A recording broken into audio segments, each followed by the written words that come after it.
घर में पूजा की तैयारी चल रही थी। सास हेमलता उत्साहित है। उसकी दोनों बड़ी बहू मनीषा और सौम्या एक बार फिर से ट्रॉफी जीतकर घर आई हैं।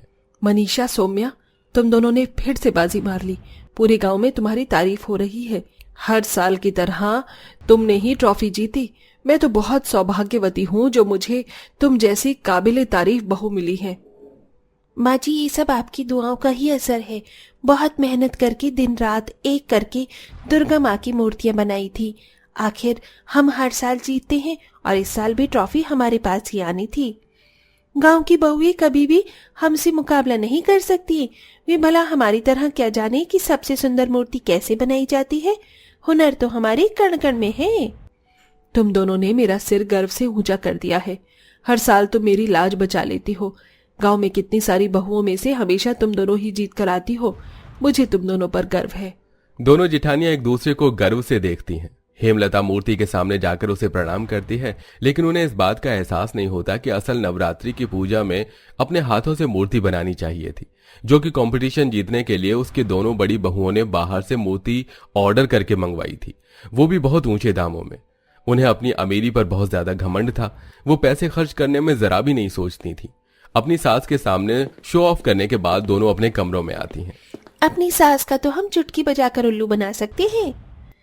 हाँ, बना सकते हैं, क्योंकि हमारे पास दुनिया भर का पैसा जो है, हम अपने पैसों का सही इस्तेमाल कर रहे हैं। पूरे गांव में हमारा ही नाम हो चुका है और हमारी मूर्ति गांव में सबसे बड़े पंडाल में रखी गई है। कितने गर्व की बात है ये भी है। घमंड की बात तो होनी ही है। आखिर हमसे आगे जा ही कौन सकता है। हम दोनों किसी को अपने से आगे जाने ही नहीं देंगे। कुछ समय बाद अब हेमलता अपने तीनों छोटे बेटों की शादी के बारे में सोचती है। इसी बीच उसे 3 गरीब घर की संस्कारी लड़कियां मिलती हैं। हेमलता को वो तीनों बहुत पसंद आती हैं। वो अपने तीनों बेटों की शादी करवाकर घर में 2 अमीर जेठानियों की 3 गरीब देवरानियां लाती है, पायल, निशा और अनुराधा। तीनों ही गरीब परिवार से हैं, लेकिन समझदार और संस्कारी होती हैं। और इधर अमीर जेठानियां उन्हें नजरअंदाज करके अपने महंगे महंगे कपड़ों को शो ऑफ कर रही होती हैं। देखो, अब इन देवरानियों को दिखाते हैं कि अमीर बहुएं किसे कहते हैं। सही कहा, ये लोग हमारी जैसी जिंदगी के बारे में सपने में भी नहीं सोच सकती। पता नहीं माँ जी ने क्या सोचकर इन तीनों को इस घर की देवरानियां बना दिया। ये हमारे मुकाबले कुछ भी नहीं है। पायल, निशा और अनुराधा घर में प्रवेश करती हैं। उनकी सादगी साफ झलक रही है। तीनों गरीब घर से आई हैं, लेकिन उनके चेहरे पर सच्चाई और मेहनत की चमक है। आओ बहुओं, घर में तुम्हारा स्वागत है। अब इस घर में और भी रौनक आ गई है तुम्हारे आने से। धन्यवाद माँ जी, इतने प्यार और प्रेम से हमारा स्वागत करने के लिए। हम पूरी कोशिश करेंगे कि इस परिवार का मान बढ़ाएं। हमें बहुत खुशी है कि हम इस घर का हिस्सा बने हैं। मनीषा और सौम्या एक दूसरे को देखकर मुस्कुराती हैं, जैसे कुछ बड़ी योजना बना रही हो। वो अपने सामने अपनी गरीब देवरानियों को चींटी भर समझती हैं। गरीब देवरानियों के आने के बाद भी मनीषा और सौम्या को जरा फर्क नहीं पड़ता। उन्हें अपना ही एक अलग घमंड था, जिसके चलते वो गरीब देवरानियों से बात करना भी पसंद नहीं करती थी। 1 साल बीत जाता है और नवरात्रि का समय फिर से आ गया था। गांव में एक बार फिर से मूर्ति प्रतियोगिता का आयोजन हो रहा था। सुनो सुनो सुनो, नवरात्रि की प्रतियोगिता शुरू होने वाली है।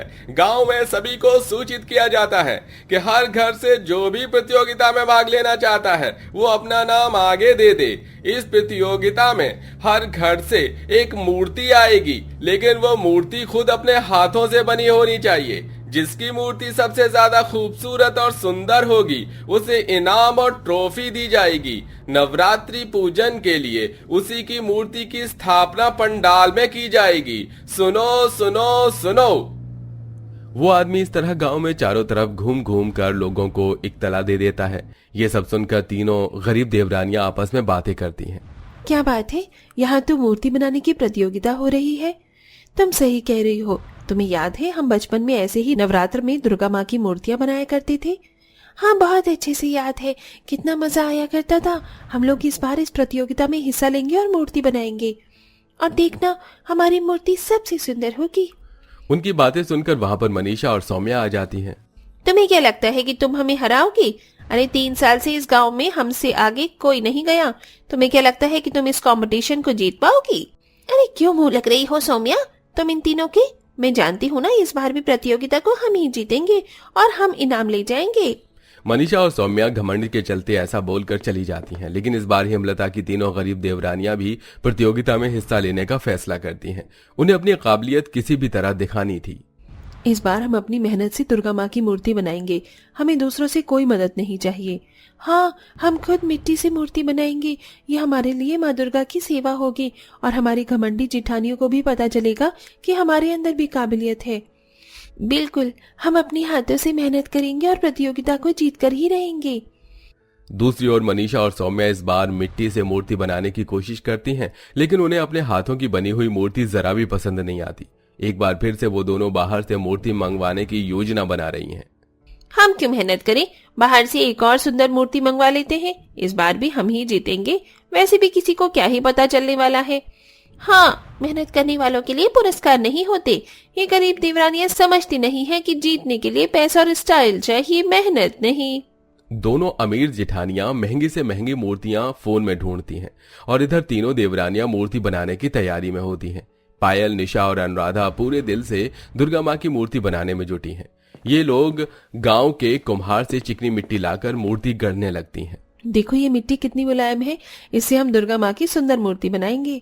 हाँ, माँ दुर्गा हमारी मेहनत जरूर देख रही होंगी। ये हमारी श्रद्धा है, हमें किसी पुरस्कार की परवाह नहीं, बस हम माँ को खुश करना चाहते हैं।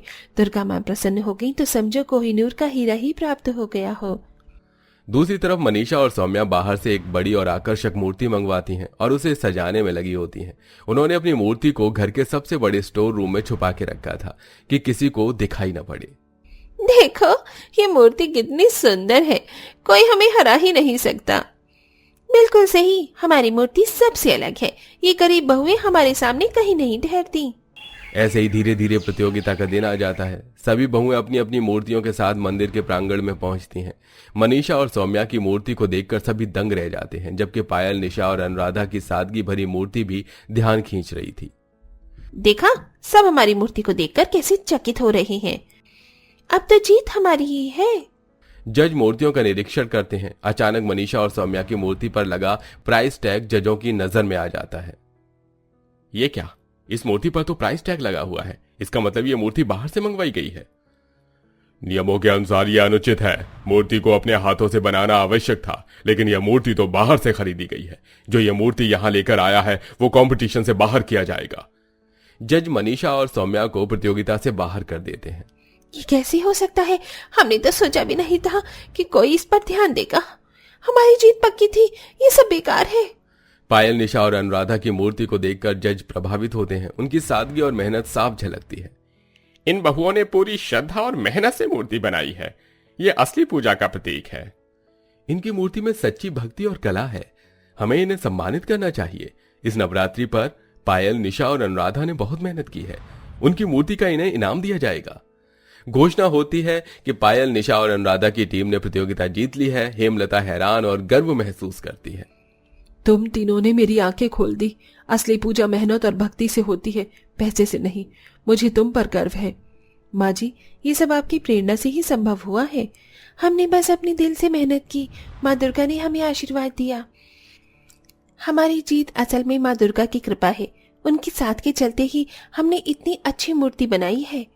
मनीषा और सौम्या निराश और शर्मिंदा महसूस करती हैं, लेकिन उनकी आंखें भी खुल जाती हैं। शायद हम गलत थे, हमें भी अपने हाथों से मेहनत करनी चाहिए थी। हाँ, हम समझ गए हैं कि दिखावा नहीं, सच्ची श्रद्धा की जरूरत होती है। ये इंस्टाग्राम पर दुर्गा माता की मूर्ति की फोटो डालना, बाहर से मूर्ति खरीद कर लाना, ये सब गलत है। हमें कंपटीशन को जीतने के लिए खुद की मेहनत करनी चाहिए थी। इस तरह मनीषा और सौम्या अपनी तीनों गरीब देवरानियों से माफी मांगती हैं और उनसे मूर्ति बनाना सीखती हैं। उस दिन के बाद से जब भी नवरात्रि में कोई प्रतियोगिता होती है तो पांचों बहू मिलकर उस प्रतियोगिता में हिस्सा लेती हैं और विजेता बनती हैं। इस तरह 5 बहू अब अपने ससुराल में खुशी खुशी रहने लगती हैं। तो दोस्तों, क्या आप भी मानते हैं कि अगर परिवार साथ हो तो सब कुछ अच्छा ही होता है? कमेंट करके हमें जरूर बताइए।